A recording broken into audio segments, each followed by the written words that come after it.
અમરેલી જિલ્લાના સાવરકુંડલા તાલુકાના ધાર કેરાળા ગામમાં 1 વર્ષના માસૂમ બાળક પર શિયાળે હુમલો કર્યો છે। ખેતમજૂર પરિવારના આ બાળકને માથાના ભાગે ગંભીર ઇજાઓ થતાં તાત્કાલિક અમરેલીની હોસ્પિટલમાં સારવાર માટે ખસેડવામાં આવ્યું છે। આ ઘટના સમયે ખેતમજૂર પરિવાર ખેતીકામ કરી રહ્યો હતો અને બાળક નજીકમાં રમી રહ્યું હતું। અચાનક એક જંગલી શિયાળ આવી પહોંચ્યું અને બાળકને પકડી ઢસડી જવાનો પ્રયાસ કર્યો હતો। જોકે પરિવારની નજર પડતા તેઓ દોડી આવ્યા, પરંતુ ત્યાં સુધીમાં શિયાળે બાળકના માથાના ભાગે હુમલો કરી દીધો હતો અને ત્યાંથી નાસી છૂટ્યો હતો। અમરેલી જિલ્લામાં શ્વાન, વન્ય પ્રાણીઓ અને આખલાઓના હુમલાની ઘટનાઓ બાદ હવે શિયાળના હુમલામાં પણ વધારો જોવા મળી રહ્યો છે।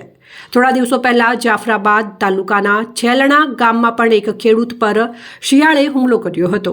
સાવરકુંડલામાં બનેલી આ તાજી ઘટનાથી સ્થાનિકોમાં ફફડાટ ફેલાયો છે। મારું નામ મહેશભાઈ સિંગાડ છે, મારા પપ્પાના રજીભાઈ છે। અમે મૂળ એમપીના છે, કેરાળા ધાર કેરાળા રેવી છે, અહીંયા ભાગુ રાખેલું છે।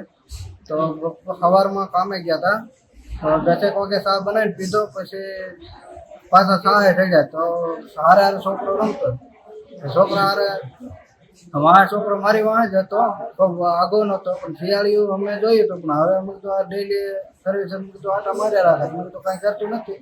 પણ અચાનક છોકરામાં તો હુમલો કરીને પકડી લીધો માથું આખું, અને માથામાં 2 દાંત અને ગાલે દાંત માર્યો છે વધારે, અને ઊંડલા લઈ ગયા હતા ઇમરજન્સીમાં, પણ પછી ત્યાંથી ના પડી કે છોકરો નાનો છે એટલે થઈને કંઈ સારવાર થાય એમ નથી, અમરેલી લઈ જવું ઠીક છે, લેવા હતા। હવે અત્યારે છોકરાની હાલત કેવી છે? હાલત હવે છોકરાની હાલત સારી છે।